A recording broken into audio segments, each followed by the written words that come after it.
제가 음소거를 하겠습니다.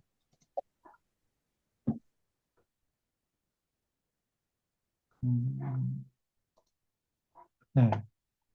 음, 네.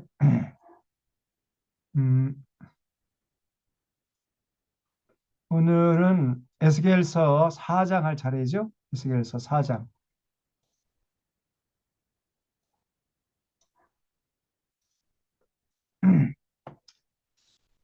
그 에스겔서의 역사적인 배경, 삶의 자리를 먼저 알아야 된다 그랬죠? 그 에스겔은 바벨론 군대의 2차 침공 시에 바벨론으로 포로로 잡혀간 사람이었습니다. 그래서 포로 생활을 하다가 포로 생활한 지 5년째 되는 해에 그 바벨론 그발 강가에서 하나님께 부름을 받아가지고 그 바벨론 포로에 잡혀온 그런 그 자기 동료 그 동족들 유대인들에게 하나님의 말씀을 전한 선지자라고 말씀드렸죠. 그래서 그 삶의 자리, 역사적인 배경은 바벨론 포로, 그 그발강간, 바벨론이에요, 예루살렘이 아닙니다. 그러니까 그 당시에 바벨론 포로로 잡혀온 사람들이 그 불만이 많았다 그랬잖아요. 자기들이 잘못한 것은 전혀 생각하지 못하고 하나님이 자기 능력에 부족해가지고 자기 백성 저 바벨론 신에게 뺏긴 거지 뭐 이러면서 하나님을 원망하고 아 이제는 우리 이제 끝났다. 우린 소망이 없다. 그러면서 좌절했죠. 소망이 있잖아요. 오히려 바벨론 포로로 잡혀온 것이 생명길이었거든요. 응? 근데 이 사람들은 자기들은 하나님께 이제 버림받고 저주받은 인생이다. 그러면서 이제 낙심했던 것이고 그 예루살렘에 남아 있는 자기 동족들은 굉장히 부러워했어요. 아, 저 사람들은 그 참 전란에도 이렇게 피해를 당하지 않고 예루살렘에서 계속 살고 있으니까 얼마나 좋으냐. 아, 우리들은 이게 뭐냐. 물설고 낯설은 바벨론 포로로 잡혀와 가지고 이렇게 포로 생활하면서 사람 대접받지 못하고 살아가니 우리는 저주받은 사람들이고 버림받은 사람들이고 저 예루살렘 사람들은 축복받은 사람들이다. 이런 식으로 생각했던 거예요. 정반대인데 정반대. 그래서 하나님이 에스겔을 불러가지고 어, 그렇지 않다. 너희들을 향한 내 생각을 내가 안다. 너희들을 저주하려고 하는 것이 아니라 너희들의 미래에 소망을 주려 하는 것이다. 이런 차원에서 이제 에스겔에게 그 말씀을 전하도록 한 겁니다. 그래서 1장에는 그 에스겔이 소명을 받은 때 그 하나님의 어전, 하나님 보호자를 본 내용을 묘사한 음, 내용이고요. 2장에서는 하나님께서 드디어 이제 에스겔을 선지자로 불러서 넌 듣든지 아니 듣든지 내가 전하고라는 말을 딱 부러지게 전해라. 이렇게 이제 하나님께서 에스겔에게 사명을 주십니다. 그러니까 에스겔서 1장은 소명장이고 2장은 사명장이죠. 그 다음에 3장에서는 이 에스겔을 민족의 파수꾼으로 세웠다는 거예요. 그래서 내가 파수꾼으로 제대로 해가지고 이스라엘 백성들을 깨웠는데 그들이 듣지를 않고 죄 가운데 먹고 마시다 죽으면 너는 책임이 없지만은 네가 제대로 파수꾼 역할 잘못해가지고 이스라엘 백성들이 정신 못 차리다가 죄 가운데 먹고 마시다가 죽으면 그 이스라엘 백성들의 핏값을 너에게서 찾아주어라. 이렇게 해가지고 보내신 거예요. 그게 3장이죠.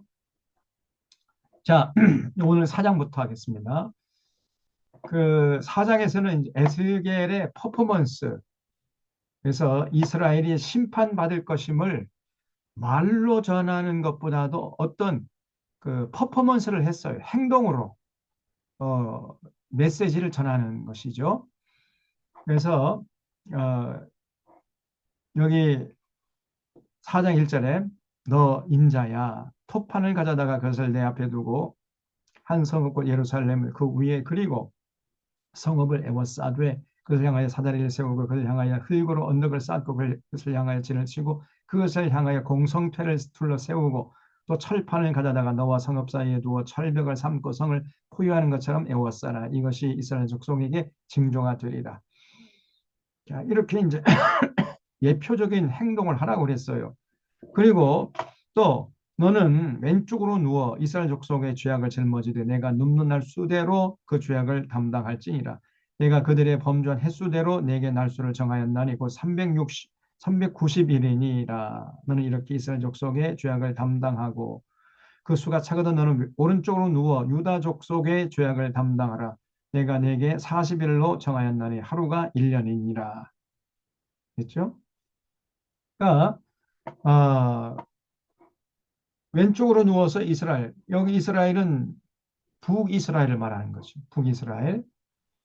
북이스라엘 백성의 죗값을 대신 진다는 뜻이 아니고 북이스라엘 백성들이 그들의 자기들이 지은 죗값을 받을 것임을 알리기 위해서 상징적으로 390일 동안 왼쪽으로 누워 있으라는 거예요.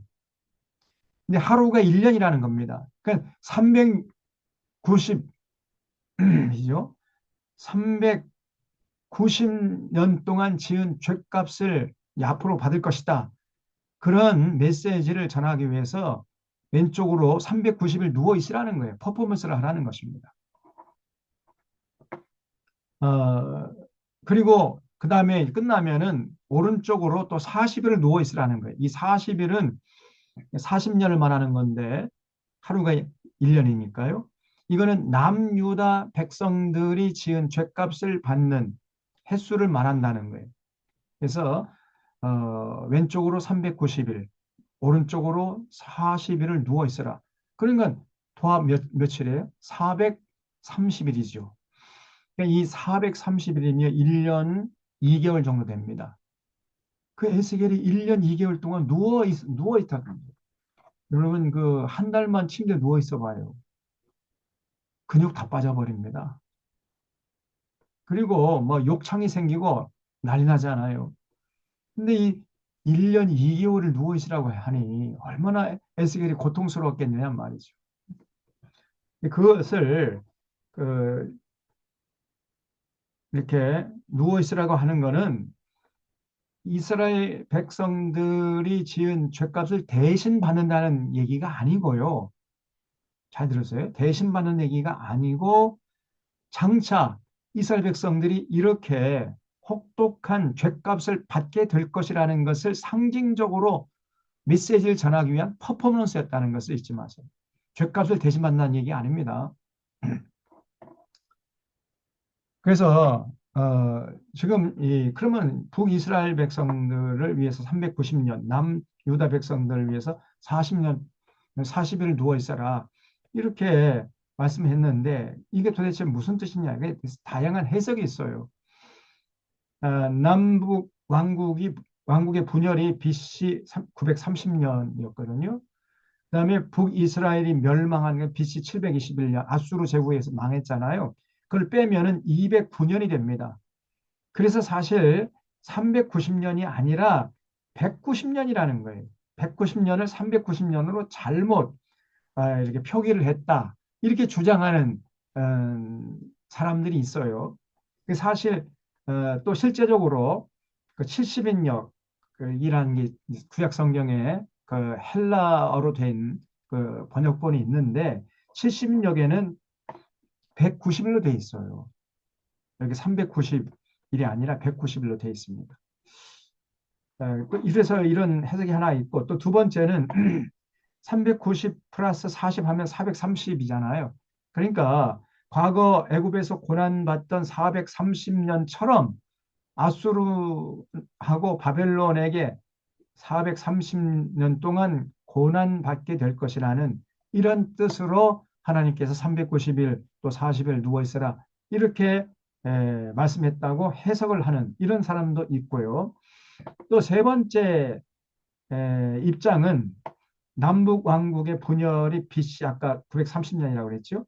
930년 때부터 예루살렘 귀환 때까지 따지고 보면 한 390년, 390년 약간 차이가 납니다만은 390년. 그 다음에 남유다의 멸망이 이제 BC 586년이거든요. BC 586년부터 예루살렘 귀환 때 그때가 BC 536년이에요. 그러면 586 빼기 536 하면은 한 50년 정도 되지요. 50년. 그래서 그 기간을 말한다. 그것이 40일 누워있으라는 얘기고 또 390일 누워있으라는 얘기는 남북왕국 분열할 때부터 시작해가지고 예루살렘 귀환까지 390년을 말한다. 이렇게 해석하는 입장이 있어요. 제가 생각할 때는 세 번째가 가장 좀 일리가 있는 그런 해석이긴 합니다만은 그러나 뭐 확정하기는 조금 어렵죠. 그래서 중요한 것은 연수가 아니고 의미입니다. 의미. 에스겔이 총 430일 동안 누워 있었으니 얼마나 고통스러웠겠는가. 이런 에스겔 선지자의 고난을 통해서 하나님은 범죄한 이스라엘을 반드시 심판하신다. 이런 메시지를 전하려고 하셨던 것입니다. 자, 그래서 하나님께서 이제 에스겔에게 390일 왼쪽으로 누워 있고 그 후에는 오른쪽으로 40일을 누워 있어라. 그 하루가 1년이다. 이렇게 말씀하셨어요. 너는 또 네 얼굴을 에워싼 예루살렘 쪽으로 향하고 팔을 걷어 올리고 예언하라. 내가 줄로 너를 동일이니 내가 에워싸는 날이 끝나기까지 몸을 이리저리 돌리지 못하리라. 꼼짝 못하고 이렇게 누워 있으니 얼마나 힘들었겠냔 말이죠. 너는 밀과 보리와 콩과 팥과 조와 귀리를 가져다가 한 그릇에 담고 너를 위해 떡을 만들어 내가 옆으로 놓는 날 수 곧 390일 동안 먹되 너는 음식물을 달아서 하루 20세겔씩 따라 먹고 물도 6분의 1 흰식 되어서 때를 따라 마시라. 이거는요 최소한도의 양식이에요. 그러니까 극심한 그 기근을 의미합니다. 너는 그것을 보리떡처럼 만들어 먹되 그들의 목전에서 인분 불을 피워 구울지니라. 그리고 음식을 만들 때 불을 피우는데 사람 똥을 가지고 음식을 해서 먹으라는 거예요. 그러니까 이 에스겔이요 막 기겁을 합니다. 여호와께서 이르실 때 내가 여러 나라들 쫓아내 흩어버린 이스라엘 자손이 거기서 이와 같이 부정한 떡을 먹으리라. 그런 그 상징적인 행위로 그 인분을 가지고 불을 피워서 떡을 해 먹으라는 거예요. 그러니까 에스겔이 14절 내가 말하되 아하 주 여호와여 나는 영혼을 더럽히니 일이 없었나이다. 어려서부터 지금까지 스스로 죽은 것이나 짐승에게 찢긴 것을 먹지 아니했고 가증한 고기를 입에 넣지 아니하였나이다. 그러니까 제발 좀 너무 혹독하니까 조금만 좀 봐달라 그랬더니 여호와께서 내게 이르시되 보라 쇠똥으로 인분을 대신하기를 허락하노라 했어요. 인분 대신 쇠똥으로 어, 떡을 구워 먹도록 내가 허락하노라.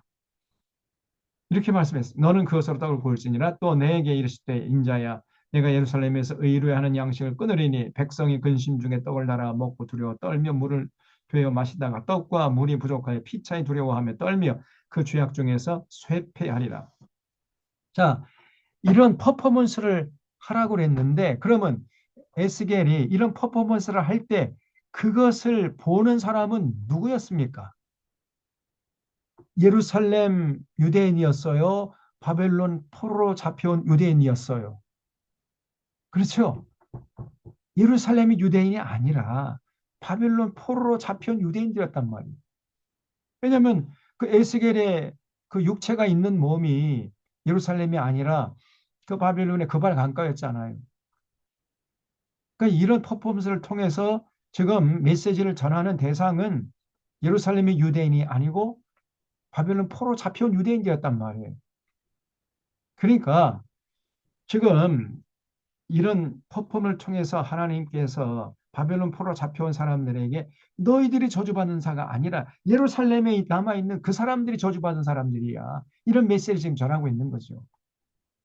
여전히 깨닫지 못해요, 이 사람들.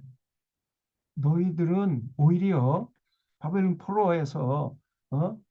혹독하게 좀 훈련 받아가지고 다시 예루살렘으로 돌아갈 수 있는 장래의 미래 소망 있는 사람들이야. 그러나 저 예루살렘에 있는 사람들 이렇게 정말 엄청난 기근을 당할 것이고 그리고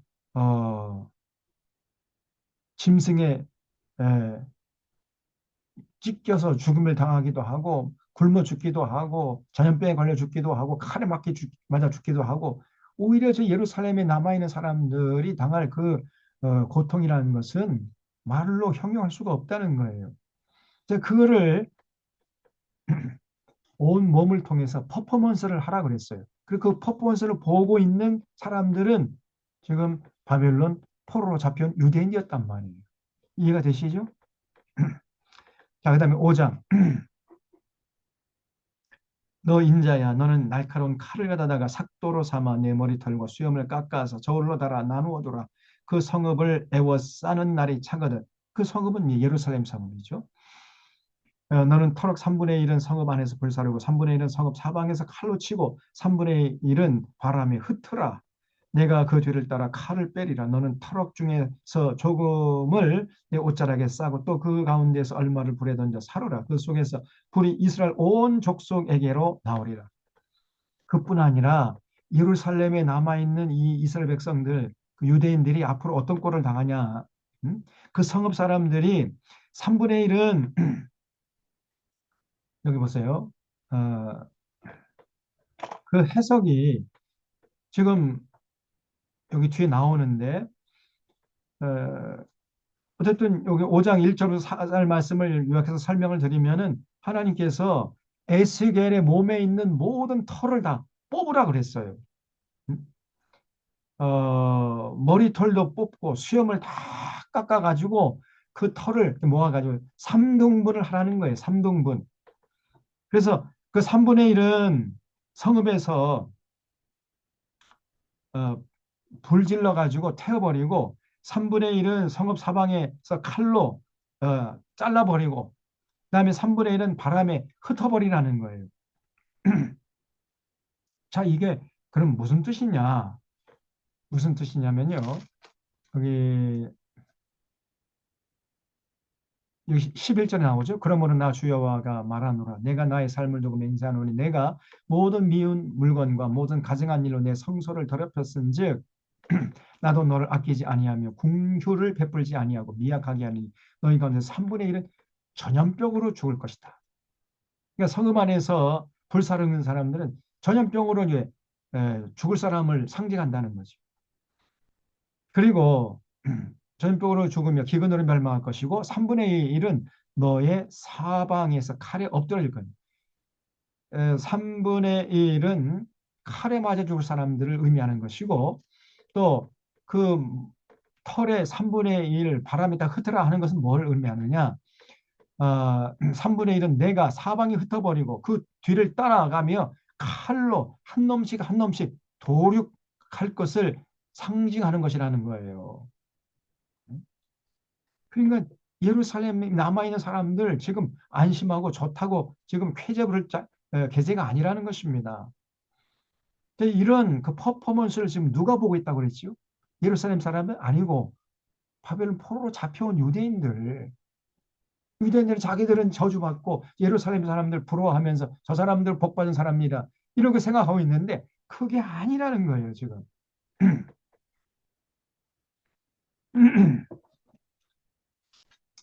어, 왜 이렇게 하나님이 예루살렘 사람들 분노하냐면요. 5장 여기 5절 보세요. 여호와께서 시르실 때 이것이 곧 예루살렘이라 내가 그를 이방인 가운데 두 나라들이 둘러 있게 했거늘 그가 내 규례를 거슬러서 이방인보다 악을 더 행하며 내 율례도 그리함이 그를 둘러 있는 나라들보다 더하니 이는 그들이 내 규례를 버리고 내 율례를 행하지 아니하였음이니라. 하나님과 맺은 신의 산 언약을 팽개쳐 버린 거예요. 제가 누차 말씀드리지만 예배 등한히 했기 때문이 아니에요. 제사 등한히 했기 때문이 아니고 재물 적게 갖다 바쳤기 때문이 아니고 그거는 열심히 했어요, 이 사람들. 이 사람들이 결정적으로 부족했던 건 뭐냐면은 삶의 현장에 나가서 하나님과 맺은 율법, 그 언약대로 살지 않은 것이었어요. 더불어 살아라 하는 이 하나님의 에, 언약, 하나님과 맺은 약속, 말로 한 약속을 안 지켰어요. 더불어 살지 않았어요. 자기 혼자 잘 먹고 잘 살고 더 출세하고 더 높아지려고 그냥 수단밖에 가리지 않고 거짓과 술수, 반칙과 특권을 그냥 예사로 범하면서 이렇게 살았단 말이에요. 이방인보다 더 악을 행했다는 것입니다. 그래서 하나님이 분노하시는 거예요. 7절에 그러므로 나 주 여호와가 말하노라 너희 요란함이 너희를 둘러싸고 있는 이방인보다 더하여 내 율례를 행하지 아니하고 내 규를 지키지 아니하고 너희를 둘러 있는 이방인들의 규례대로도 행하지 아니하였느니라. 그러니까 택하지 않은 이방인보다 택함 받은 유대인들이 더 악했다는 거예요. 더. 그러니 참 그러므로 나 주 여호와가 말하노라 나 곧 내가 너를 치며 이방인의 목전에서 너희가 벌을 내리되 내 모든 가증한 일로 말미암아 내가 전무후무하게 내게 내릴지니라. 그래서 그리 한즉 내 가운데서 아버지가 아들을 잡아먹고 아들이 그 아버지를 잡아먹으리라. 너무 굶주리다 못해가지고요. 그냥 아버지가 제 새끼를 보면서 그냥 침을 질질 흘리면서 자기 아들을 잡아먹는 이 끔찍한 일이 예루살렘 성 안에서 있었거든요. 진짜 우리가 지난번에 봤잖아요. 예레미야 애가에서 내가 벌을 내게 내리고 너희 중에 남은 자를 다 사방 흩으리라. 그래서 아까 3분의 1, 3분의 1 예루살렘 사람들 그다 그냥 3분의 1은 굶어 죽거나 전염병에 걸려 죽고 3분의 1 칼아 맞아 죽고 3분의 1 다 흩어가지고 그 뒤를 따라서 하나님이 다 한 명씩 도말할 것이다. 그런 의미로 에스겔의 몸에 있는 털을 다 뽑아가지고 3등분 하라 그랬어요. 13절 이와 같이 내 노가 다한즉 그들을 향한 분이 풀려서 내 마음이 가라앉으리라. 내 분이 그들에게 다한즉 나 여호와가 열심으로 많은 줄을 그들이 알리라. 내가 이르되 또 너를 황무하게 하고 너를 둘러싸고 있는 이방인 중에서 모든 지나가는 내 목전에 모욕거리가 되게 하리니 내 노와 분과 중한 책망으로 내게 벌을 내린지 너를 둘러싸고 있는 이방인에게 내가 수치와 조롱거리가 되고 두려움과 경고가 되리라. 나 여호와의 말이니라. 내가 멸망하게 하는 기근의 독한 화살을 너에게 보내되 기근을 더하여 너희가 의로운 양식을 끊을 것이라. 내가 기근과 사나운 짐승을 너희에게 보내 외롭게 하고 너희 가운데 전염병과 살육이 일어나게 하고 또 칼이 너희에게 임하게 하리라. 나 여호와의 말이니라. 자, 이렇게 지금 하나님이 분노를 쏟아붓고 있는 대상은 아직까지도 바벨론의 포로로 잡혀오지 않고 여전히 우상 숭배하고 있는 예루살렘 사람들이었죠. 그러나 이런 메시지를 듣고 있는 사람은 누구였어요? 바벨론 포로로 잡혀온 유대인을. 이해가 되시죠? 그걸 잘 여러분 이해를 하셔야 됩니다. 자, 6장. 자, 그래서 5장을 다시 정리하면은 하나님이 이스라엘 백성들, 특별히 예루살렘 사람들 세 가지 방법으로 멸망시킬 것이라는 거예요. 이 대상은 바벨론 포로로 잡혀온 사람들이 아니고 아직 여전히 예루살렘에 남아 있으면서 우리는 복받은 사람이다 그러면서 교만해가지고 여전히 우상 숭배에 열중하고 있는 그 사람들을 말하는 거예요. 그래서 에스겔의 몸에 털을 다 뽑아가 삼등하라는 것은 3분의 1 성읍 안에 예루살렘에 있는 유대인들 3분의 1은 성읍 안에서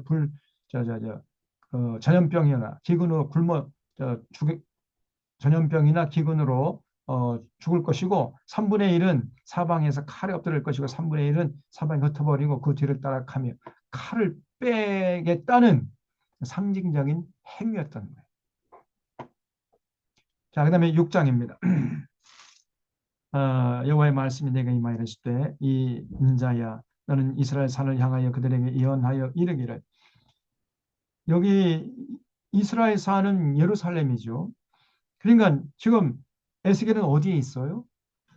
그렇죠. 바벨론의 그발 강가에서 지금 예루살렘 산을 바라보면서 외치라는 것입니다. 이스라엘 산을 향하여 그들에게 예언하여 이르기를 이스라엘 산들아. 그러면은 아니 그 먼 곳에 외치는데 예루살렘 사람들이 듣겠어요? 못 듣겠지요. 그럼 누가 듣습니까? 바벨론 포로로 잡혀온 유대인들이 듣겠죠. 그래서 하나님이 분노를 쏟아붓는 대상은 예루살렘에 있는 사람들이지만은 그러나 이 에스겔의 그 예언적인 퍼포먼스나 말씀을 듣는 사람들은 바벨론 포로로 잡혀와 있던 유대인이었단 말이에요. 자, 그걸 잘 여러분 분간하셔야 돼요. 이러기를 이스라엘 산들아 주의 말씀을 들어라. 여호와께서 산과 언덕과 시내와 골짜기를 향하여 이같이 말씀하시기를 나 곧 내가 칼이 너에게 임하게 하여 너희 산당을 멸하리니 너희 제단들이 황폐하고 분향 제단들이 깨뜨려질 것이며 너희가 죽임을 당하여 너희 우상 앞에 엎드러지게 할 것이라. 이스라엘 자손의 시체를 그 우상 앞에 두는 너희 해골을 너희 제단 사방에 흩으리라. 내가 너희가 거주하는 모든 성읍이 사막이 되게 하며 산당을 황폐하게 하리니 이는 너희 제단이 깨어지고 황폐하며 너희 우상들이 깨어져 없어지며 너희 분향 제단들이 찍히며 너희가 만든 것이 폐하여지며 또 너희가 죽임을 당하여 엎드러지게 하여 내가 여호와인 줄을 너희가 알게 하려 함이라. 그러나 너희가 여러 나라에 흩어질 때에 내가 너희 중에서 칼을 피하 이방인 중에 살아 남은 자가 있게 할지라. 너희 중에서 살아남은 자가 사로잡혀 이방인 중에 있어서 나를 기억하고 그들이 음란한 마음으로 나를 떠나고 음란한 눈으로 우상을 섬겨 나를 근심하게 한 것을 기억하고 스스로 한탄하리니 이는 그 모든 가증한 일로 악을 행하였습니다. 그때에야 그들이 나를 여호와인 줄 알리라. 내가 이런 재앙을 그들에게 내리겠다 한 말이 헛되지 아니하리라. 참, 이 예루살렘 사람들은요, 두 번의 전란을 겪으면서도 여전히 정신을 못 차리고 있었던 겁니다. 이들이 스스로 생각하는, 저 바벨론 포로 잡혀간 사람들은 하나님께 버림받은 저주받은 사람들이고, 예루살렘에 남아있는 우리들은, 야, 하나님의 사랑을 받은 자들이고, 복받은 자들이고, 이렇게 생각하고 있었으니, 이거 얼마나 큰 착각이냔 말이에요. 또, 이제 바벨론 포로에 잡혀와 있는 사람들이 이 에스겔의 말씀을 들을 때 자기들의 그 생각이 이거 잘못했구나. 우리가 저주받은 사람들이 아니라 예루살렘에 남아있는 사람들이 저주받은 사람 이런 이제 그 깨달음이 좀 있었겠죠. 근데 그렇게 깨달은 사람들은 극소수고요. 여전히 깨닫지 못한 사람들이 대부분이었던 거예요. 에스겔의 이 말씀을 이해하지 못했던 거예요.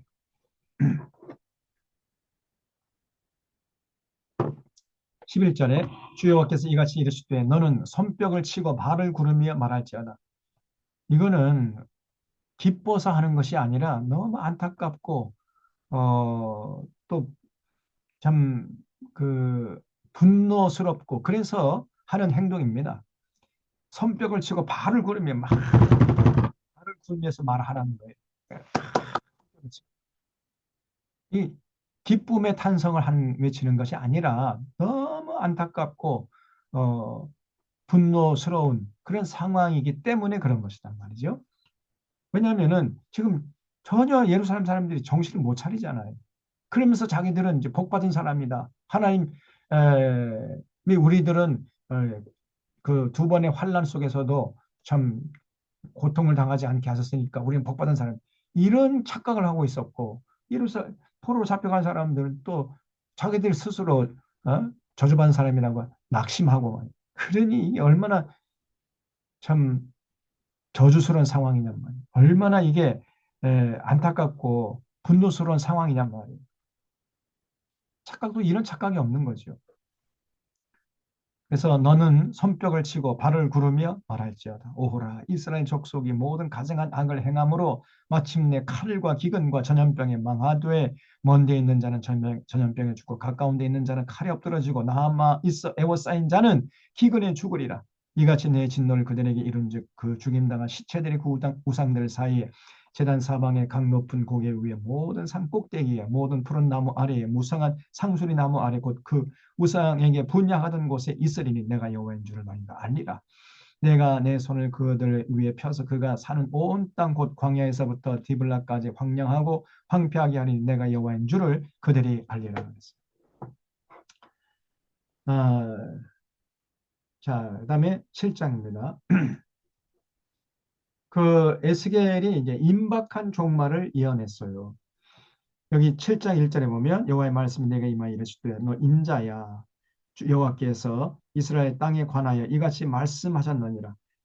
여전히 지금 그 하나님이 분노하시는 대상은 이스라엘 땅이죠. 이스라엘 땅. 지금 바벨론 포로로 잡혀온 사람들이 아니에요. 예루살렘에 여전히 포로로 잡혀가지 않고 남아있는 사람들.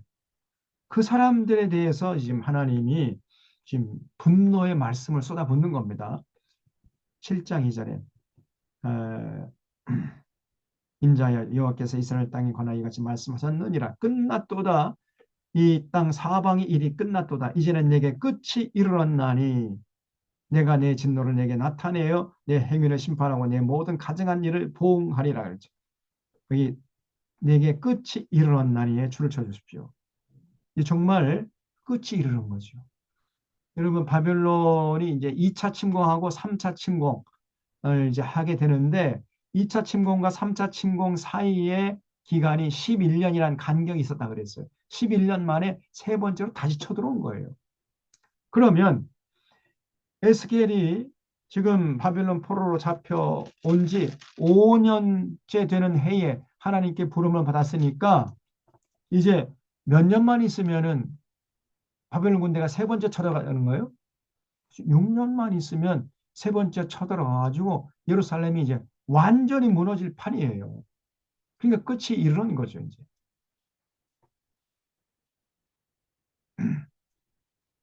어, 그래서 내게 끝이 이르렀나니 내가 내 진노를 내게 나타내어 내 행위를 심판하고 내 모든 가증한 일을 보응하리라. 내가 너를 불쌍히 여기지 아니하며 긍휼히 여기지도 아니하고 내 행위대로 너를 벌하여 내 가증한 일이 너희 중에 나타나게 하니 내가 여호와인 줄을 너희가 알리라. 주 여호와께서 이같이 이르시되 재앙이로다 비상한 재앙이로다 볼지어다 그것이 왔도다 끝이 왔도다 끝이 왔도다 끝이 너에게 왔도다 볼지어다 그것이 왔도다 이 땅 주민아 정한 재앙이 내게 임하도다. 여기 이 땅 주민은 뭐예요? 바벨론 포로로 잡힌 유대인들이 아니라 예루살렘 사람들이죠. 포로로 잡혀가지 않고 남아있는 예루살렘 사람들. 정한 재앙이 너에게 이제 임할 거야. 때가 이르렀고 날이 가까웠으니 요란한 날이고 산에서 즐거이 부르는 날이 아니로다. 이제 내가 속히 분을 내게 쏟고 내 진노를 내게 이루어서 내 행위대로 너를 심판하여 내 모든 가증한 일을 내게 보응하되 내가 너를 불쌍히 여기지도 아니하며 긍휼히 여기지도 아니하고 너의 행위대로 너를 벌하여 너의 가증한 일이 너희 중에 나타나게 하리니 나 여호와가 때리는 이 힘을 네가 알리라. 볼지어다 그날이로다 볼지어다 임박하도다 정한 재앙이 이르렀으니 몽둥이가 꽃이 피며 교만이 싹이 났도다. 이게 무슨 말이냐면요. 매질할 몽둥이가 꽃을 피우고 교만을 꺾을 채찍이 싹 터 나왔다는 거예요. 여기서 몽둥이가 구체적으로 말하면 뭐였어요? 바벨론 군대죠. 바벨론. 하나님의 손에 들려있는 몽둥이 그건 바벨론 군대죠. 그 몽둥이로 이스라엘 백성들 팼잖아요. 정신 못 차리니까. 죽도록 팼잖아요. 드디어 몽둥이에서 이제 꽃이 피었어요. 그리고 교만을 꺾을 채찍이 이제 싹 터 나온 겁니다. 그래서 이 몽둥이는 이제 바벨론 군대를 말하죠. 포악이 일어나서 죄악의 몽둥이가 되었은즉 그들도 그 무리도 그 재물도 하나도 남지 아니하며 그 중에 아름다운 것도 없어지리라.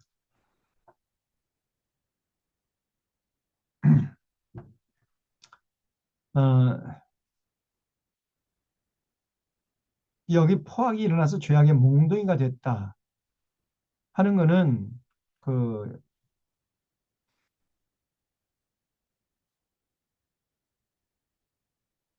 이 바벨론 군대죠. 바벨론 군대가 얼마나 포악한지. 네? 그래서 그 죄악을 다스릴 몽둥이가 되었어요, 이제. 그래서 여기 그들도 그 무리도 그 재물 이거는 예루살렘을 말하는 거예요. 예루살렘 사람들 그 사람들이나 그들이 그렇게 애지중지 모아놨던 재물이 하나도 남지 않을 것이다. 그중에 아름다운 것도 다 없어지게 될 것이다. 왜냐하면 이 바벨론 군대가 와가지고 약탈하고 강탈하고 수탈하고 늑탈하고 겁탈하고 이제 그렇게 될 거라는 거예요. 때가 이르렀고 날이 가까웠으니 사는 자도 기뻐하지 말고 파는 자도 근심하지 말 것은 진노가 그 모든 무리에게 임함이로다. 파는 자가 살아있다 할지라도 다시 돌아가서 그 판 것을 얻지 못하리니 이는 묵시가 그 모든 무리에게 돌아오지 아니하고 사람이 그 죄악으로 말미암아 자기의 목숨을 유지할 수 없으리라 하였음이로다. 이거는 13절 말씀이 잘 이해하기가 어려워요. 자, 그래서 여기 13절 말씀 여기 제가 다시 번역을 해놨죠.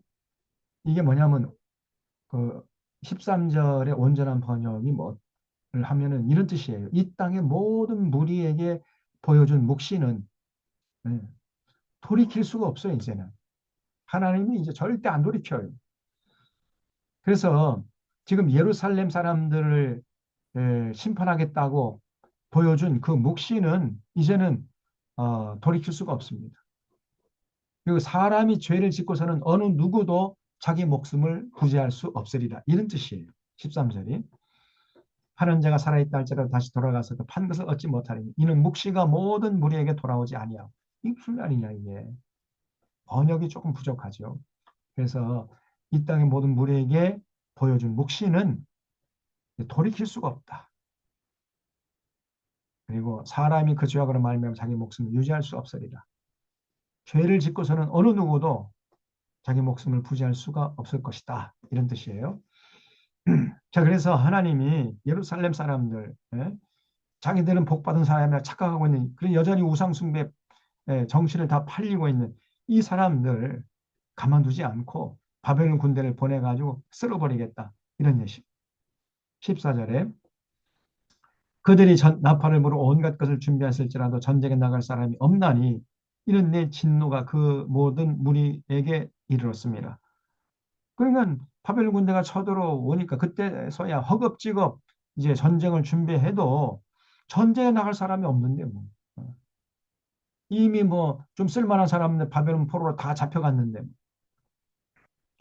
그다음에 15절. 밖에는 칼이 있고 안에는 전염병과 기근이 있어서 밭에 있는 자는 칼에 죽을 것이고 성읍에 있는 자는 기근과 전염병에 망할 것이며 도망하는 자는 산 위로 피하여 다 각기 자기 죄악 때문에 골짜기에 비둘기처럼 슬피 울 것이며 모든 손은 피곤하고 모든 무릎은 물과 같이 약할 것이라. 그들이 굵은 배로 허리를 묶을 것이요 두려움이 그들을 덮을 것이요 모든 얼굴엔 수치가 있고 그 모든 머리는 대머리가 될 것이며 그들이 그 은을 거리에 던지며 그 금을 오물같이 여기리니. 여러분, 전란이 일어나면요 은금이 아무짝에 쓸 데가 없잖아요. 어? 여러분 기근이 왔을 때 뭐 금이 아무리 많아봐요. 그 금 먹을 수 있습니까? 못 먹잖아요. 그러니까 그 은금은 아무짝에 쓸 데 없습니다. 그래서 그 은을 거리에 던지고 그 금을 오물같이 여길 것이다. 이는 여호와 내가 진노를 내리는 날에 그들의 은과 금이 능히 그들을 건지지 못하며 능히 그 심령을 족하게 하거나 그 창자를 채우지 못하고 오직 죄악의 걸림돌이 될 뿐이야. 여러분 하나님의 심판의 날에 은과 금이 능히 그들을 건지지 못한다. 그런 말이 또 있죠. 스바냐서 1장 18절에 여기 그 관주 이렇게 보죠. 네? 여기 그들 할 때 그자에다가 그 앞에 아라가 돼 있죠. 아. 그 모음 아가 돼 있죠. 그 옆에 보면 관주 아니면 스바냐 1장 18절 이렇게 돼 있죠. 똑같은 얘기 나와요. 하나님의 심판의 날에 은과 금이 절대로 그들을 구원하지 못할 것이다. 아무리 돈이 많고 은과 금을 뭐 수백 톤 쌓아놓다 할지라도 하나님 심판의 날에 피할 수가 없어요. 절대로 그 은과 금이 그를 구원하지 못합니다. 하나님 뇌물 받지 않아요. 하나님은 절대 뇌물 뭐 이미 다 하나님 건데 뭐. 근데 그렇게 이 예루살렘 사람들이 여전히 은과 금을 쌓아두는 정신 다 팔렸단 말입니다. 이 어리석은 것들이. 20절에 그들이 그 화려한 장식으로 말미암아 교만을 품었고 또 그것으로 가증한 우상과 미운 물건을 만들어 쓴즉 내가 그것을 그들에게 오물이 되게 하여 타국인의 손에 넘겨 노략하게 하며 세상 악인에게 넘겨 그들이 약탈하여 더럽히게 하고 내가 또 내 얼굴을 그들에게서 돌이키리니 그들이 내 은밀한 처소를 더럽히고 포악한 자도 거기 들어와서 더럽히리라. 여기서 말하는 여기 21절에 말하는 그들에게서 돌이키다 할 때 그들은요 바벨 군대예요. 바벨 군대가 저렇게 악한 짓을 많이 해도 하나님이 그냥 모른 채 고개를 돌려버리겠다는 거예요. 내 얼굴을 그들에게서 돌이키고. 그래서 그들이 내 은밀한 처소, 예루살렘 성전 그 성소까지 들어가 가지고 그 성소를 더럽힐 것이고, 포악한 자도 거기 들어가서, 다시 말해 포악한 자는 바벨론 군인들이죠. 그 군인들 거기 들어가 가지고 그냥 성전을 군합발로 짓밟게 하겠다는 거예요, 하나님께서. 왜냐하면 거기가 이제 더 이상 거기는 성전이 아니에요. 그 강도의 소굴인데 뭐, 강도의 소굴이 된 지 오래예요. 오늘 한국교회 이 대형교회 강도의 소굴이 된 지 오래입니다. 23절에 너는 쇠사슬을 만들라. 이는 피 흘리는 죄가 그 땅에 가득하고 포악이 그 성읍에 찼음이라. 내가 극히 악한 이방인들을 데려와서 그들이 그 집들을 점령하게 하고, 이 극히 악한 이방인들이 바벨 군대죠.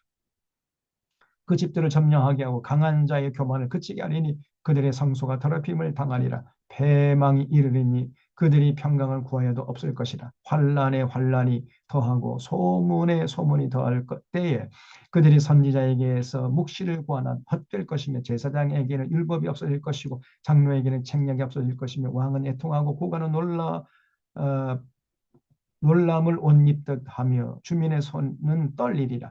내가 그들 행위대로 그들에게 갚고 그 죄악대로 그들을 심판하니 내가 여호와인 줄을 그들이 알리라. 자, 그래서 참 이제 6년만 있으면은 바벨론 군대가 이제 세 번째 쳐들어가 가지고 예루살렘이 완전히 망할 판인데, 여전히 예루살렘 사람들은 야, 우리는 하나님께 사랑받는 사람이고 복받은 사람들이야. 그러면서 여전히 정신 못 차리고 우상 숭배하는데 정신 다 팔려 있었던 거예요.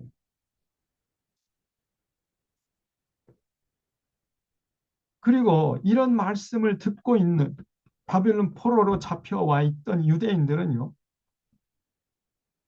에스겔 선자가 하는 말이 무슨 말인지 깨닫지 못하는 거예요. 그래서 여전히 자기들이 하나님께 저주받은 사람들이다. 하나님께 버림받았다. 이러한 생각으로 입이 이만큼 나와가지고요. 걸핏하면 에스겔을 따지러 온 거예요.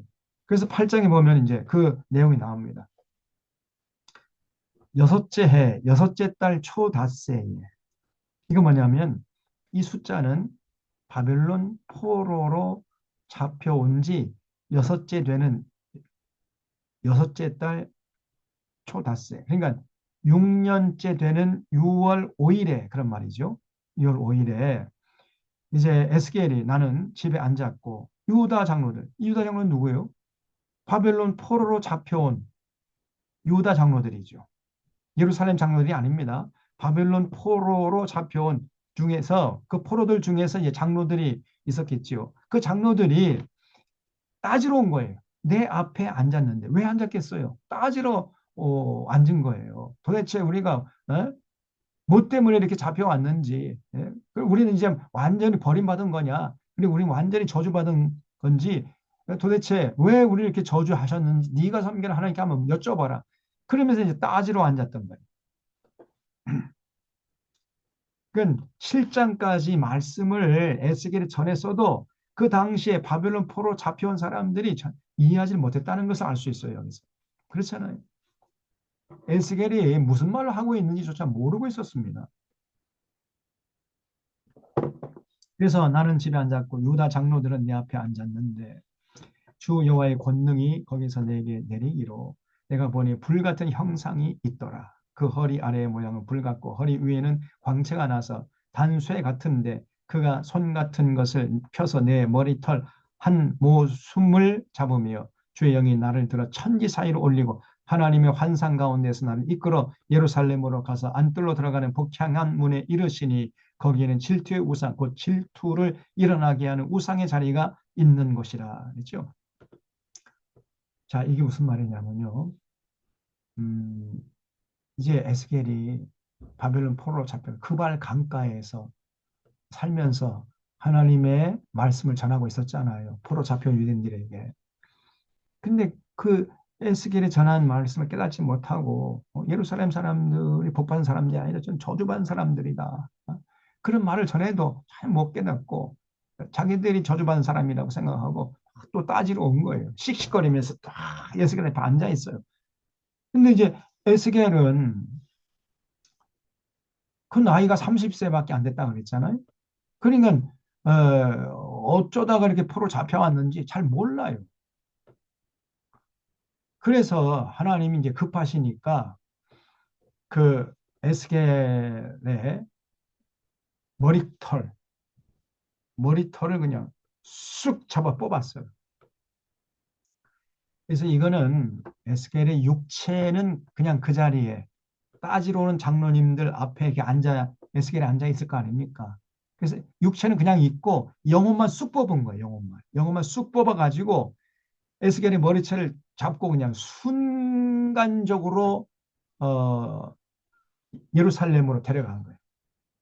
순간적으로 천지 이동을 해가지고 예루살렘에 데려가면서, 어, 그 예루살렘 사람들이 지금 무엇을 하고 있는지 좀 있으면 6년만 지나면 이제 바벨론 군대가 세 번째 쳐들어와가 나라가 망할 판인데 여전히 정신 못 차리고 우상 숭배하고 있는 그 모습들을 다 이렇게 보여주셨던 거예요. 자, 너 봤지? 봤지? 봤지? 너희들이 이런 짓을 하고 있으니까 바벨론 포로로 잡혀온 거야. 그리고 저 예루살렘에서는 여전히 지금 정신 못 차리고 우상 숭배하고 있으니까 이제 좀 있으면 망할 거야.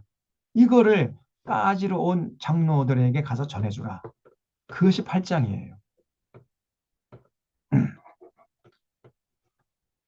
하나님이 에스겔을 들어 올려 예루살렘으로 데리고 가셔서 유대인들의 죄악상을 다 보여주신 겁니다.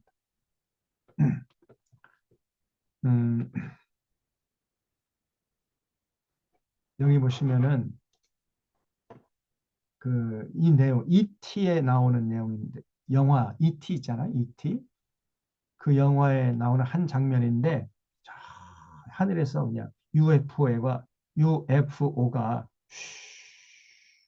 날아와요. 그리고 그 밑에 문이 샥 열리고 빛이 교교하게 이렇게 내리쬐면 그 빛을 받은 사람이 두동실 떠올라 가지고 요 UFO 쪽으로 쏙 들어가죠. 그럼 문이 또 닫히고 하늘로 소리 없이 날아가잖아요. 그 장면을 연상하면은 이 8장이 이해가 돼요.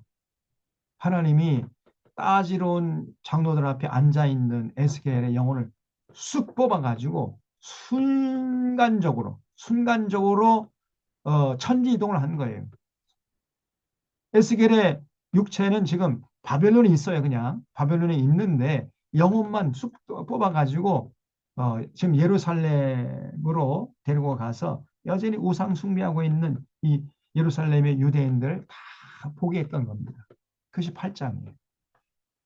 자, 그래서 제일 처음에 예루살렘에 가서 보니까 그 북향한 문에 이르러 보니 8장 3절 하반절에 거기 질투의 우상고 질투를 일어나게 하는 우상의 자리가 있고 거기서 정말 우상 숭배하고 있어요, 이 사람들이. 자, 5절 그가 내게 이르시되 여기 인자야 할 때 여기 이제 인자라는 말이 the son of man이에요. the son of man. 그러니까 이 the son of man은 세 가지 정도로 번역을 할 수 있어요. 그 문맥을 살펴가면서 그 세 가지 정도로 번역할 수 있는데, 음, 하나님이 기분이 좋으실 때는 이 사람의 자제분이시여 이렇게 말할 수도 있겠죠. 그러니까 세 가지 번역의 종류가 더 son of man을 번역하면 사람의 자제분이요.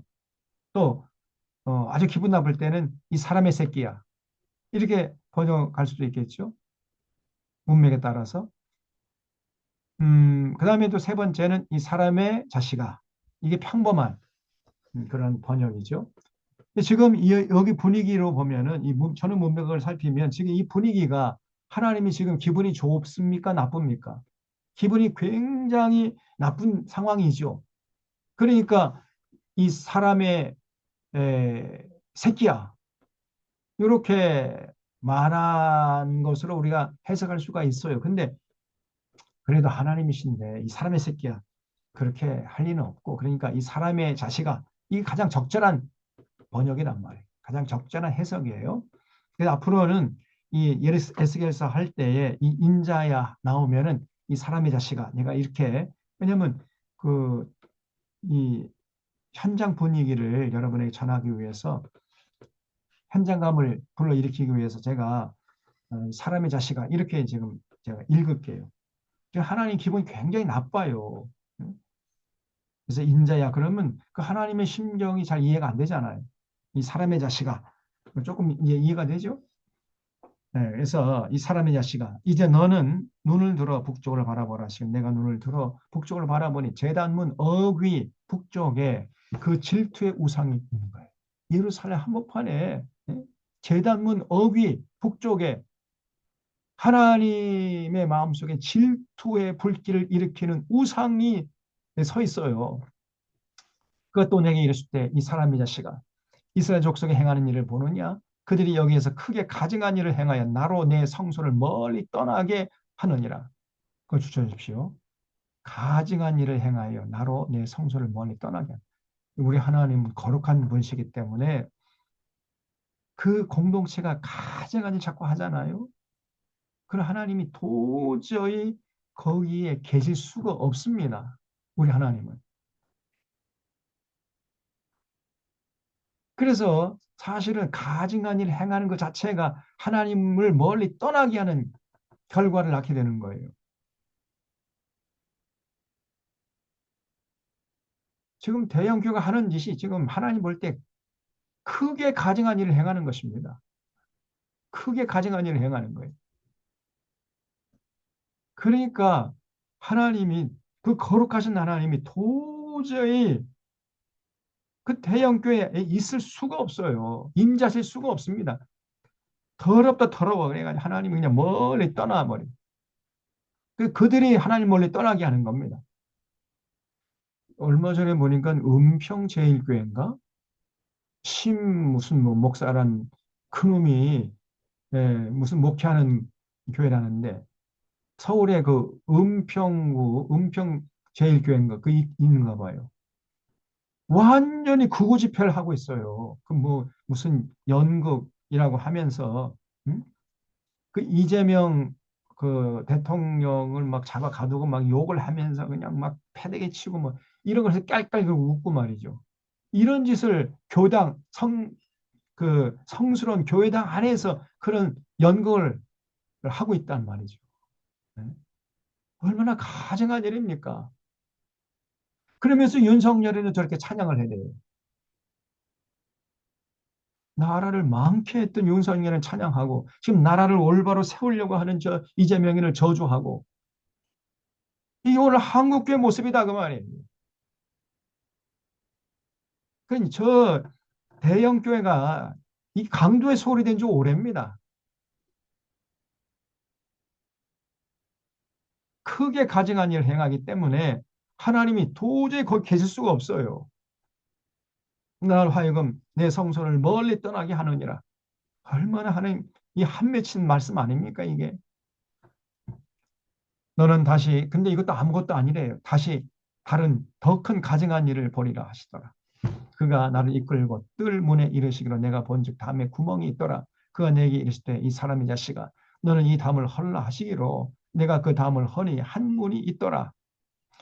내가 내게 이르실 때 들어가서 그들이 거기서 행하는 가증하고 악한 일을 보라 하시기로 내가 들어가 보니 각양 곤충과 가증한 짐승과 이스라엘 족속의 모든 우상을 그 사방 벽에 그렸고 이스라엘 족속의 장로 중 70명이 이스라엘 족속은요 장로가 그 총 합하면 70명입니다. 그러니까 한 명도 빠지지 않고 전부 장로들이 모여가지고 뭘 하고 있느냐? 은밀한 곳에 모여가지고요. 그 사방팔방에 다 우상 단지를 그려놓고 우상을 섬기고 있더라는 거예요. 여기는 은밀한 곳이니까 하나님이 여기는 못 보실 거야. 그리고 하나님 우리를 버리셨어. 그러니까 마음 놓고 우상 숭배하자. 이러면서 한 명도 예외 없이 전부 장로들이 모여가지고 그 음습한 곳에서 우상 숭배하고 있다는 거예요. 은밀하게. 기가 막힌 일입니다. 이게 예루살렘 사람들의 모습이었어요. 10절에 내가 들어가 보니 각양 곤충과 가증한 짐승과 이스라엘 족속의 모든 우상을 그 사방 벽에 그렸고 이스라엘 족속의 장로 중 70명이 그 앞에 섰으며 사반의 아들 야사냐도 그 가운데 섰고. 그러니까 사반의 아들 야사냐만큼은, 이 사람만큼은 올곧은 사람이기 때문에 절대로 우상 숭배하지 않겠지라고 생각하던 그 사람마저도 우상 숭배 대회에 끼어 있더라는 겁니다. 여기 사반은 누구죠? 여러분, 요시야 왕 시대에 성전에서 발견한 율법책을 요시야 왕 앞에 읽어준 자가 사반 아닙니까? 서기관 사반. 그래서 그 서기관 사반의 아들 야사냐. 그래서 그 아주 올곧은 믿음의 가문에서 태어났기 때문에 이 사반의 아들만큼은, 이 야사냐만큼은 우상 숭배하지 않겠지. 이렇게 모든 사람들이 그렇게 생각했는데 그 사람마저도 우상 숭배하고 있더라는 거예요. 사번 아들 야사냐도 그 가운데 섰고 각기 손에 향로를 들었는데 향연이 구름같이 오르더라. 또 내게 이르실 때 이 사람의 야시가 이스라엘 족속의 장로들이 각각 그 우상에 방한 어두운 가운데서 행하는 것을 네가 봤느냐? 그들이 이르기를 여호와께서 우리를 보지 아니하시며 여호와께서 이 땅을 버리셨다. 이러면서, 야, 그러니까 잘 됐다. 마음 놓고 우상 숭배하자. 이러면서 우상 숭배하는 거예요. 하나님이 우리를 버리셔서 그냥 가슴을 치고 막 옷을 찢으면서 하나님께 회개하고 돌아와야 되는데 이 사람들 정반대로 가슴을 치기는커녕 회개를 부르면서, 야, 이제 이참에 마음 놓고 우상 숭배하자, 이렇게 나왔다는 거예요. 어쩔 수 없습니다. 돌이키지 못하는 거예요.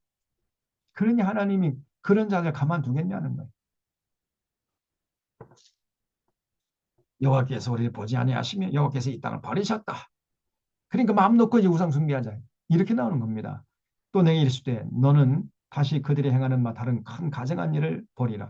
근데 그것도 아무것도 아니래요. 더 큰 가증한 일을 이제 보게 될 것이라는 겁니다. 14절 그가 또 나를 데리고 여호와의 전에 들어가는 북문에 이르시기로 보니 거기에 여인들이 앉아 단무수를 위하여 애곡하더라 그랬죠. 주제분 단무수를 위하여 애곡하더라. 이 단무수가 바벨론 사람들이 섬기는 우상이었습니다. 근데 이 단무수 우상을 수입해 가지고 예루살렘 사람들이, 예루살렘 여인들이 섬기고 있었다는 거예요. 그 창세기 10장에 보면은 세상의 첫 영걸, 세상의 첫 용사가 니므롯이다 이렇게 기록되어 있죠. 이 니므롯이 장가간 여자가 세미라미스입니다. 이 세미라미스가 얼마나 참 거친지, 그 거친 그 세미라미스에게 휘둘리다가 이 니므롯이 그냥 젊은 날 죽고 말았어요. 제가 보니까 이 김건희 같아 이게. 얼마나 여자가 드센지 몰라야지. 응? 그러니까 이 세미라미스가 이제 또 어느 논팽이랑 눈이 맞아가지고 살다가 아기를 낳았어요. 남편이 죽은 지 얼마 되지도 않아가지고 또 아기를 낳으니까 좀 민망하잖아요. 그러니까 이 세미라미스가 뭐라고 얘기했냐면은, 아, 이거는 내 전 남편이 살아 돌아온 자다. 자기가 낳은 아들을 자기 남편이는 죽은 남편이라는 거예요. 남편이 이제 생안해 왔다. 그리고 그 이름을 이제 단무스라고 짓고 그 생안해 왔기 때문에 이 아기는 신이라는 거예요. 신. 하나님이라는 겁니다. 그럼 자기는 뭐예요? 하나님을 낳은 여인이 되는 거예요. 이게 성모 개념이 여기서 들어온 거예요. 성모. 하나님을 낳은 어머니, 성모. 보통 애기가 아니라 하나님을 낳은 어머니, 성모 개념이 여기서 들어온 겁니다. 그래서 캐톨릭에서 지금 성모 마리아를 이 보통 여인이 아니라 예수님이 하나님이시니까 하나님을 낳은 어머니니까 성모다, 성모. 하나님의 어머니. 그러니까 예수님보다 더 높은 이런 지위로 인정해서 그래서 여인을 숭배하는 그 우상 을 섬기는 공동체로 사실은 캐톨릭이 전락해 중세 때 지금은 이제 또 많이 이렇게 개선을 그 했다고 합니다만 그러나 이제 그 성당에 가는 사람들 보면은 성모 마리아 이름으로 기도하잖아요. 어? 그런 건 예수님보다 성모 마리아가 더 높다는 그런 의식이 아직도 저변에 깔려 있는 거죠. 지도자들은 그렇게 생각하지 않는다 할지라도 그래서 이 세미라미스가 자기가 낳은 아들을 어, 전에 죽은 남편이 살아 돌아온 음, 것이고 그러기 때문에 신이고 그래서 자기는 신의 어머니다. 이런 식으로 이렇게 이런 사람 뭐라고 그러죠? 머리 꽂아놔 두면 이제 광녀죠, 광녀. 그래서 그런 어, 자기 아들의 이름을 단무스로 해가지고 신이다, 신을 섬겨라 해가지고 그 바벨론 사람들이 섬기던 신인데 이 바벨론 우상을 수입해가지고 예루살렘 여자들이 섬기고 있었다는 거예요. 단무스를 위하여 애곡하더라. 그가 또 내게 이르실 때 이 사람이 자식아 내가 그것을 봤느냐 너는 또 이보다 더 큰 가증한 일을 보리라 하시더라. 그것도 아무것도 아니래요. 그가 또 나를 데리고 여호와의 성전 안뜰에 들어가시나 보라 여호와의 성전문 곧 현관과 제단 사이에서 약 25명이 여호와의 성전을 등지고 낯을 동으로 향하여 동쪽 태양에게 예배하더라. 태양 신을 섬기고 있어요 이번에는.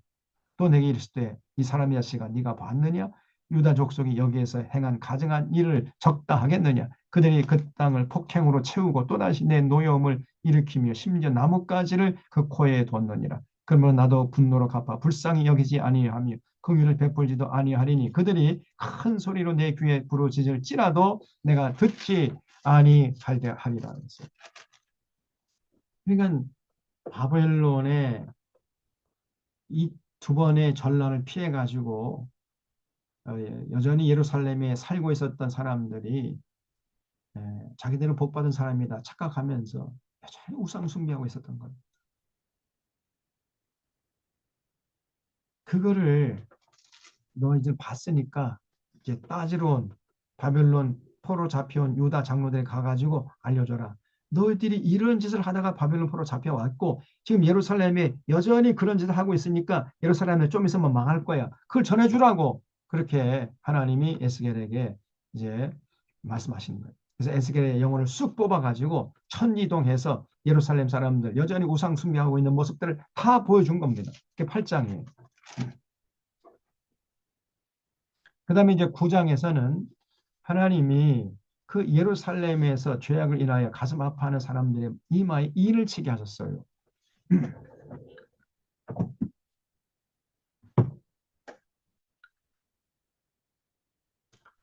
어, 그러니까 예루살렘 사람들이 다 타락한 것 같이 보여도 그렇지 않다는 거예요. 개 중에는 많지는 않습니다. 개 중에는 그렇게 우상 숭배하는 그런 사람들 바라보면서 저러면 안 되는데 그럼 하나님 분노하시는데 우리가 하나님의 심판을 면치 못하는데 그러면서 가슴을 치면서 딱 부러지게 자기 신앙을 지켜내는 이런 사람들이 있더라는 거예요. 우리 하나님은 그런 사람까지도 그냥 도매금으로 싹 쓸어버리시는 그런 하나님이 아니라는 것을 구장에서 보여줍니다. 그래서 어, 우리 하나님께서 이제 그 사람을 잡아 죽이는 아주 무서운 무기를 든 천사를 내보내기 전에 먼저 먹물을 찬 서기관을 먹물을 찬 천사를 먼저 보내가지고 딱 부러지게 자기 신앙을 지켜내는 사람들의 이 머리에다가 먹물을 새기라 그랬어요. 그래서 그 먹물이 있는 사람들은 어, 죽이지 말고 이마에 먹물이 없는 사람들만 다 잡아 죽여라. 그래서 그 사람을 잡아 죽이는 무서운 무기를 든 천사들을 그 다음에 이제 딱 전진시켜 가지고 이마에 그 먹물이 없는 그 사람들 다 도말하라고 그랬는데 놀랍게도요. 어디서부터 시작하라고 그랬냐면은 성소의 장로들부터 처단하라 그렇게 말씀하세요. 무슨 얘기입니다. 자, 그런 내용이 9장인데 자, 9장 1절에 또 그가 큰 소리로 내 귀에 외쳐 이르실 때 이 성읍을 관할하는 자들이 각기 죽이는 무기를 손에 들고 나오게 하라 하시더라. 그래서 무서운 살인 무기를 든 천사들을 나오게 하라 그랬어요. 내가 보니 6사람이 북향한 윗문 길로부터 오는데 각 사람의 손에 죽이는 무기를 잡았고 그 중에 한 사람은 가는 베옷을 입고 허리에 서기관의 먹그릇을 찼더라. 그들이 들어와서 놋제단 곁에 섰더라. 그러니까 6명의 천사가 등장했는데 5명은 살인 무기를 든 천사였고 그 중에 한 명은 먹그릇을 찬 천사였다는 거예요. 자, 3절.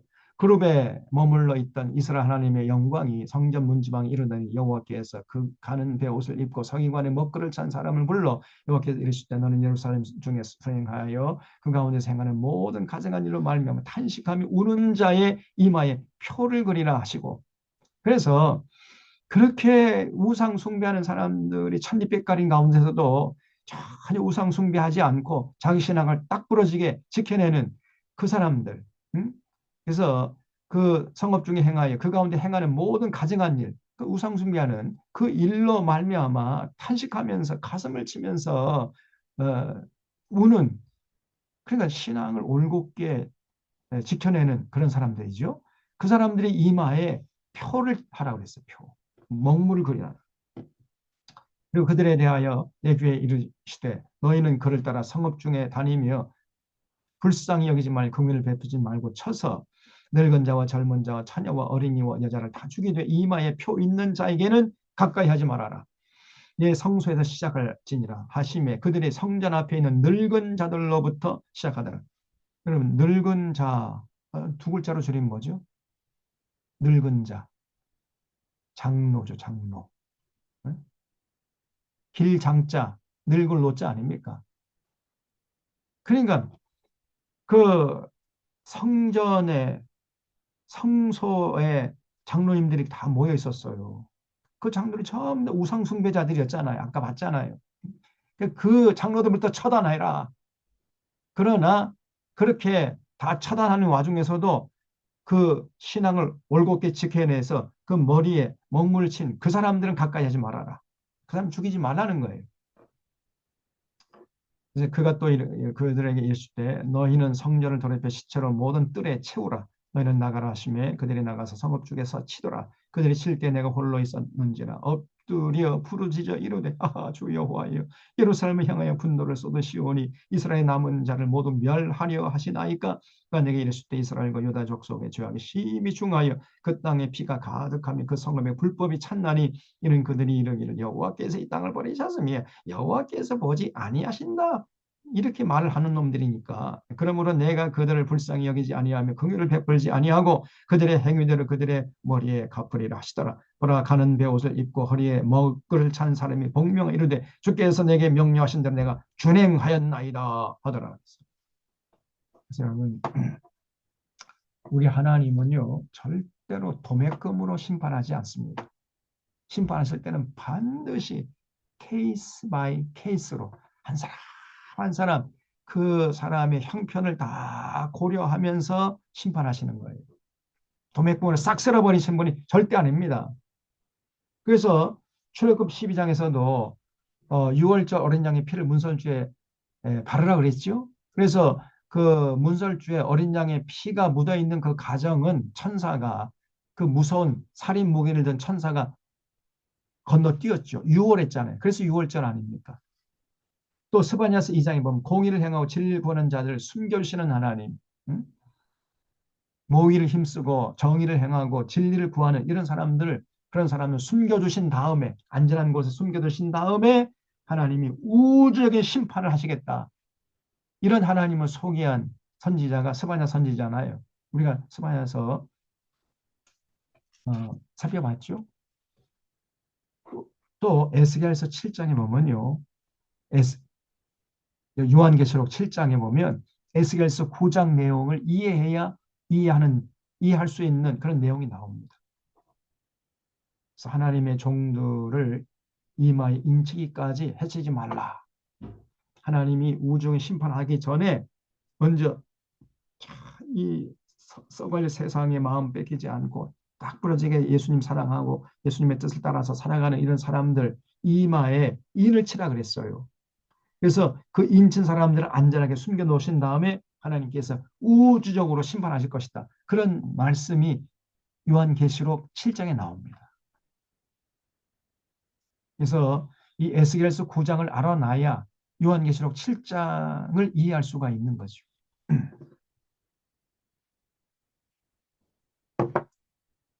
그다음에 이제 10장에 보면은 에스겔이 두 번째로 하나님의 그 보좌를 봐요. 그 하나님의 보좌를 보는 게 에스겔서 1장에 나오죠. 10장에도 또 똑같은 하나님의 보좌를 보는 내용을 묘사하고 있습니다. 10장 1절에 내가 이에 보니 그룹들 머리 위 궁창에 남보석 같은 것이 나타나는데 그들 위에 보좌의 형상이 있는 것 같더라. 하나님이 가는 베옷을 입은 사람에게 말씀해 이르시되 너는 그룹 밑에 있는 바퀴 사이로 들어가 그 속에서 숯불을 두 손에 가득히 움켜 가지고 성읍 위에 흩어라 하시며 그가 내 목전에서 들어가더라. 그 사람이 들어갈 때 그룹들은 성전 오른쪽에 서 있고 구름은 안뜰에 가득하며 여호와의 영광이 그룹에서 올라와 성전 문지방에 이르니 구름이 성전에 가득하며 여호와의 영화로운 광채가 뜰에 가득하였고 그룹들의 날개 소리는 바깥 뜰까지 들리는데 전능하신 하나님이 말씀하시는 음성 같더라. 하나님이 가는 베옷을 입은 자에게 명령하시길 바퀴 사이 곧 그룹들 사이에서 불을 가져가라 하셨으므로 그가 들어가 바퀴 옆에 섬에 그 그룹들 사이에 손을 내밀어 그 그룹들 사이에 있는 불을 집어 가는 베옷을 입은 자에게 주매 그가 나 가지고 나가는데 그룹들의 날개 밑에 사람의 손 같은 것이 나타나더라. 내가 보니 그룹들 곁에 네 바퀴가 있는데 이 네 그룹 곁에도 한 바퀴이고 저 그룹 곁에도 한 바퀴가 있으며 그 바퀴의 모양은 황옥 같으며 그 모양은 네 식꽃 같은데 마치 바퀴 안에 바퀴가 있는 것 같으며 그룹들이 나아갈 때에는 사방으로 몸을 돌리지 아니하고 나아가되 몸을 돌리지 아니하고 그 머리 향한 곳으로 나아가며 그 온 몸과 등과 손과 날개와 바퀴 곧 네 그룹의 바퀴의 둘레에 다 눈이 가득하더라. 내가 들으니 그 바퀴들을 도는 것이라 부르며 그룹들에게는 각기 네 면이 있는데 첫째 면은 그룹의 얼굴에 둘째 면은 사람의 얼굴에 셋째는 사자의 얼굴에 셋째는 독수리 얼굴이더라. 그룹들이 올라가니 그들은 내가 그발 강가에서 보던 생물이라. 에스겔이 하나님께 부름 받을 때에 그 하나님의 찬상 보좌를 봤죠. 그 에스겔서 1장에 나오던 그발 강가에서 보던 생물을 똑같이 다시 봤다는 거예요. 그룹들이 나아갈 때는 바퀴도 그 곁에서 나아가고 그룹들이 날개를 들고 땅에서 올라가려 할 때에도 바퀴가 그 곁을 떠나지 아니하며 그들이 서면 이들도 서고 그들이 올라가면 이들도 함께 올라가니 이는 생물의 영이 바퀴 가운데 있습니다라. 여호와의 영광이 성전 문지방을 떠나서 그룹들 위에 머무르니 그룹들이 날개를 들고 내 눈앞에 땅에서 올라가는데 그들이 나아갈 때 바퀴도 그 곁에서 함께 하더라. 그들이 여호와의 전으로 들어가는 동문에 섰고 이스라엘 하나님의 영광이 그 위에 덮였더라. 그것은 내가 그발 강가에서 보던 이스라엘의 하나님 아래에 있던 생물이라. 그들이 그룹인 줄을 내가 아니라. 각기 내 얼굴과 내 날개가 있으며 날개 밑에는 사람의 손 형상이 있으니 그 얼굴의 형상은 내가 그발 강가에서 보던 얼굴이며 그 모양과 그 몸도 그러하며 각기 곧게 앞으로 가더라. 두 번째로 에스겔이 하나님의 보좌를 본 내용을 스케치한 내용이죠. 그다음에 11장에 하나님의 영광이 예루살렘에서 이제 떠나가시는 것을 이제 에스겔이 봤어요. 그때에 주의 영이 나를 들어 올려서 여호와의 정 동문 곧 동향한 문에 이르시기로 보니. 자, 그러니까 이 내용은요 8장에서부터 지금 계속 연결이 되는 거예요. 그걸 잊지 마셔야 됩니다. 8장에서 이제 따지러 온 장로들 앞에 앉아 있는 에스겔의 영혼을 쑥 뽑아가지고 하나님이 지금 순간적으로 천지이동 해가지고 예루살렘 다 데려가면서 우상숭배하는 거 다 보여줬죠. 그게 이제 8장이고 9장에서는 그런 우상숭배하는 가운데서도 많지는 않지만 딱 부러지게 자기 신앙을 지켜낸 사람이 있단 말이에요. 그 사람들을 도매금으로 심판하지 않고 그 사람들 머리에 먹물을 치라. 그 후에 잔해하는 기계를 가진 천사를 이제 전진시켜 가지고 성전에 성소에 그 장로들부터 쳐라 이렇게 말씀하신 걸 봤어요. 그게 9장이죠. 그러니까 8장과 9장 계속 지금 하나님이 그 에스겔의 영혼을 붙잡고 막 데리고 다니는 겁니다. 계속 연결되는 내용이에요. 그다음에 10장에서는 또 에스겔이 하나님의 보좌를 본 것이고 11장에서는 이제 그 하나님의 영광이 예루살렘 성전을 이제 드디어 너무나 더러우니까 만민이 기도하는 집이 더 이상 만민의 기도하는 집이 아니라 강도의 손골이 된 지 오래니까요. 하나님이 더 이상 거기 계실 수가 없어가지고 이제 떠나시는 그런 모습을 11장에서 보여줘요. 다 지금 8장, 9장, 10장, 11장 연결되는 거예요. 하나님이 지금 에스겔 영혼을 다 붙잡고 다니는 지금 그 연장선상에 있는 겁니다. 자, 11장 1절. 그때에 주의 영이 나를 들어 올려서 여호와의 전 동문 곧 동양한 문에 이르시기로 보니 그 문에 사람이 25명이 있는데 내가 그 중에서 아수르 아들 야사냐와 부나야의 아들 블라디아를 보았으니 그들은 백성의 고관이라. 그가 내게 이르시되 이 사람이 자식아 이 사람들은 불의를 품고 이 성 중에서 악한 꾀를 꾸미는 자예요. 나쁜 놈들이죠. 이 백성의 지도자들이 그 마음이 완전 베베 꼬여가지고 백성들을 죽음의 늪으로 끌고 가는 그런 자들이라는 거예요. 그들의 말이 집 건축할 때가 가깝지 아니한 즉 이 성읍은 가마가 되고 우리는 고기가 된다 하나니 그러므로 이 사람이 자식아 너는 그들을 쳐서 예언하고 예언할지니라. 무슨 말이에요? 집 건축할 때가 아니에요. 다시 말하면 여러분 안심하십시오. 예루살렘 성은 난공불락의 요새입니다. 바벨론 군대가 쳐들어와도 절대로 우리를 넘보지 못할 것입니다. 이 바벨론 성읍은 가마가 되고 우리는 그 가마 속에 고기가 되니까 그러니까 그 가마 속에 고기는 안전하다는 거예요. 가마가 튼튼하니까 그러면서 거짓 평화를 외쳐댔어요. 이 아수르 아들 야사냐와 분하의 아들 이 발라데아 이놈들이 백성들에게 거짓말로 거짓 평을 외쳐가지고 회개할 기회조차 뺏어가 버렸단 말이에요. 그러므로 이 사람이냐 시가 너는 그들을 쳐서 예언하고 예언할지니라 그랬죠. 5절 여호와의 영이 내게 임하여 이르실 때 너는 말하기를 여호와의 말씀이 이스라엘 족속아 너희가 이렇게 말하였도다. 너희 마음에서 일어나는 것을 내가 다 아노라. 너희가 이 성읍에서 많이 죽여 그 거리를 시체로 채웠도다. 그러므로 주 여호와께서 이같이 말씀하셨느니라. 이 성읍 중에서 너희가 죽인 시체는 그 고기요 이 성읍은 그 가마인데 너희는 그 가운데서 끌려 나오리라. 나 주 여호와 말하노라. 너희가 칼을 두려워하니 내가 칼로 너희에게 이르게 하고 너희를 그 성읍 가운데서 끌어내어 타국인의 손에 넘겨 너희에게 벌을 내리리니 너희가 칼이 엎드러질 것이라. 내가 이스라엘 변경에서 너희를 심판하리니 너희는 내가 여호와인 줄 아리라. 이 성읍은 너희 가마가 되지 아니하고 너희는 그 가운데 고기가 되지 아니할지라. 다시 말하면 저 야사냐하고 블라디아가 한 말 거짓말이라는 거예요. 이 성읍이 난공불락의 요새가 아니야. 예? 이 성읍이 너에게 가마가 되지 않고 너희는 그 가마 속에 있는 고기가 되지 않아서 너희들은 안전하지 않아. 너희들은 좀 이따가 다 바벨론 군인 칼에 맞아 다 죽을 거야. 굶어 죽고 그런 얘기죠. 너희는 그 가운데 고기가 되지 아니할지라. 내가 너희를 이스라엘 변경에서 심판하리니 너희는 내가 여호와인 줄 알리라. 너희가 내 율례를 행하지 아니하면 규례를 행치 아니하고 너희 사방에는 이방인의 규례대로 행하였는. 그러니까 이스라엘 백성들이 이렇게 하나님 분노를 사게 된 이유가 여기 12절에 나오죠. 여전히 오늘도 이런 잣대로 우리를 판단하시는 겁니다. 우리 하나님이. 예배 열심히 드리냐 안 드리느냐 이게 판단 근거가 되지 않고요. 삶의 현장에 나가서 하나님의 율례와 규례를 따라 살았느냐 안 살았느냐 이걸 가지고 하나님 판단하신다니까요. 네. 이런 하나님의 모습은 영원 전부터 영원 후까지 동일하십니다. 꼭 잊지 마셔야 돼. 오늘 한국 교회가 예배 중독에 빠져 있고 종교 의식에 다 매몰돼 있다 그 말이에요. 예배만 열심히 드리면 그 다 단 줄 알아요. 제가 예배가 중요하지 않다는 얘기가 아닙니다. 예배가 중요하지만 예배가 전부가 아니라는 거예요. 삶이 뒷받침되지 않는 예배는 오히려 하나님 분노케 한다. 제가 늘 말씀드리잖아요. 왜냐하면 성경에서 계시는 하나님이 그러니까. 그래서 여기 12절이 중요합니다. 너희는 내가 여호와인 줄 아니라. 너희가 내 율례를 행치 않았고 규례를 지키지 않았어. 예? 너희 사방에 있는 이방인 규례대로 행했어. 그러므로 너희들은 장차 그 가마 속에 들어있는 고기가 되지 않을 거야. 예루살렘 성이 가마가 되지 않을 것이고 너희들은 가마 속에 있는 고기가 되지 않을 거야. 이렇게 말씀하신 거예요. 이에 내가 예언할 때에 분하의 아들 블라디아가 죽기로 내가 엎드려 큰 소리를 부르지 이르되 오호라 주 여호와여 이스라엘 남은 자를 다 멸절하고자 하시나이까. 이게 예스겔이 그냥 막 절규를 해요. 그만큼 예스겔이 동족들을 사랑하는 마음이 컸던 것이요.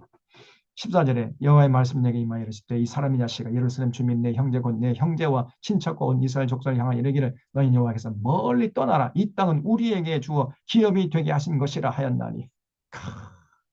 그 얼마나 악한 놈들이냐 그 말이에요. 예루살렘에 남아있는 자들이 바벨론 포로 잡혀가는 사람을 향해서 너희들은 저주받는 것들이야 막 이렇게 손까지 했다는 거예요. 여기 15절 내 형제 곧 내 형제와 친척 온 이스라엘 족속 누구예요? 바벨론 포로 잡혀가는 사람.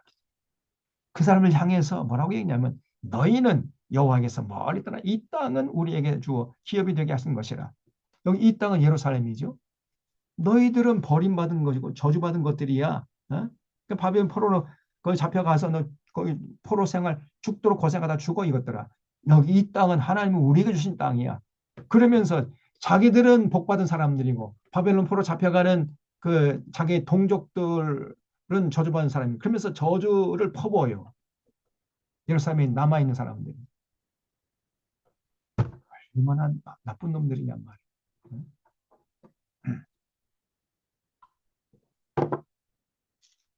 자, 그런즉 너는 말하기를 주의 말씀에 내가 비록 그들을 멀리 이방인 가운데로 쫓아내어 여러 나라에 흩었으나 그들이 도달한 나라들에서 내가 잠깐 그들에게 성소가 되리라.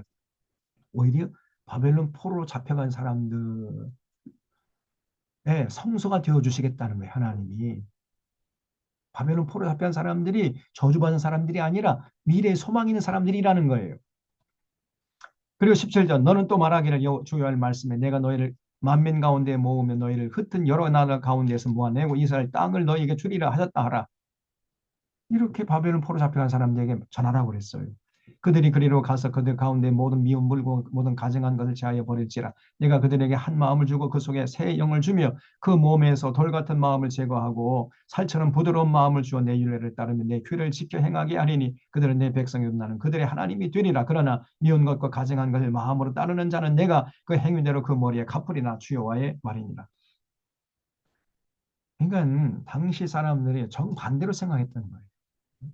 자, 22절. 그때에 그룹들이 날개를 드는데 바퀴도 그 곁에 있고 이스라엘 하나님의 영광도 그 위에 덮였더니 이스라엘 영광이 성읍 가운데서부터 올라가 성읍 동쪽 산에 머무르고 주의 영이 나를 들어 하나님의 영의 환상 중에 데리고 갈 때에는 사로잡힌 자 중에 이르시다. 자, 이때 이제 24절. 요때 이제 8장에서부터 시작된 이 말씀이 여기 24절에서 이제 결론이 되는 거예요. 하나님께서 에스겔의 영을 쑥 뽑아가지고 막 데리고 다녔죠. 그것이 이제 8장, 9장, 10장, 11장까지 하고 11장 24절에서 주의 영이 나를 들어 하나님의 영의 환상 중에 데리고 다시 갈대아에 있는 사로잡힌 자 중 크발 강가에 지금 그 따지러 온 장로들 앞에 지금 그 에스겔이 앉아 있잖아요. 그 에스겔의 몸속에 하나님이 뽑아낸 그 에스겔의 영을 쑥 넣어줬다는 겁니다. 환상 중에 데리고 갈대에 사로잡힌 자 중에 이르더니 내가 본 환상이 나를 떠나 올라간지라. 내가 사로잡힌 자에게 여호와께서 내게 보이신 모든 일을 말하니라. 그렇죠. 여기 내가 사로잡힌 자. 그 유대 장로들 따지러 왔잖아요. 그 장로들에게 지금 하나님께서 보여준 모든 걸 다 말씀을 전해줬다는 거예요. 그래서 8장부터 11장까지 연결된다는 말이죠. 이해가 되셨죠? 그래서 여기 8장에서는 예루살렘 사람들 우상 숭배하는 걸 이제 보여주셨고 그리고 9장에서는 슬피우는 이런 우상 숭배하는 모습을 보면서 슬피우는 그 올곧은 성도들이 몇 명 있었어요. 많지는 않습니다. 그런 사람들 머리에 먹물을 치라 그랬어요. 숨겨주신 다음에 하나님이 이제 마음껏 심판하시겠다는 거예요. 10장에서는 에스겔의 두 번째 신비자 하늘의 보좌를 받고요. 그 다음에 11장에서 하나님의 영광이 예루살렘 드디어 떠나시는 그런 모습까지 이렇게 보여준 다음에 다시금 순간적으로 천지이동해가지고 지금 따지러 온 장로들 앞에 앉아 있는 에스겔의 몸속에 에스겔의 영혼을 쑥 넣어줬단 말이에요. 그것이 11장 25절 내용이다. 무슨 얘기가 됐죠? 그래서 8장부터 11장까지 내용이 연속된다. 그걸 꼭 잊지 마셔야 돼요. 자, 오늘 여기까지 딱 하니까 9시 정말 12장부터는 다음 시간에 더 흥미진진한 내용이 되어 있습니다. 여러분, 이 에스겔서가요 굉장히 은혜로운 책. 하나님 마음이 잘 드러나 있고 그 당시에 이스라엘 백성들이 얼마나 하나님을 오해를 많이 했는가. 근데 그 모습들이 오늘날 우리가 똑같다 그 말이에요. 이게. 네. 그러니 정말 이 통탄할 노릇이죠. 그래서 이 에스겔서를 우리가 올바로 이해를 하셔야 돼요. 자, 이 정도 하고 정리하겠습니다. 하나님 아버지, 에스겔서를 통해서 당시에 바벨론 포로 잡혀간 사람들이나 그 전란 속에서도 환란을 피해서 예루살렘에 남아있는 사람들 하나님에 대해서 오해하고 곡해하고 낙심하고 또한 절망할 뿐 아니라 또 한쪽에서는 교만하고 여전히 우상 숭배하고 이런 모습을 봤습니다. 참으로 하나님 입장도 하나님 노릇하기가 얼마나 힘들다는 사실을 우리가 생각하면서 이 땅에서 한 날 동안까지 하나님을 기쁘시게 할지언정 하나님을 실망시키거나 하나님 마음속에 분노의 불길이 나는 이런 어리석은 삶을 살아가지 않도록 하나님 저들의 영안을 밝혀주시고 지와 명철로 덧입혀 주시옵소서. 올곧은 신앙을 가지고 어떤 일이 있어도 참 우리 주님께 제시하신 그 생명길, 그 가시밭길, 좁은 길, 그 천국길을 꿋꿋하게 걸어가는 우리 귀한 믿음의 교우들 다 될 수 있도록 인도해 주시옵기를 간절히 바라옵고 한 주간 동안의 삶도 주님께 부탁드리오며 예수님의 이름으로 기도하옵나이다. 아멘. 네, 여러분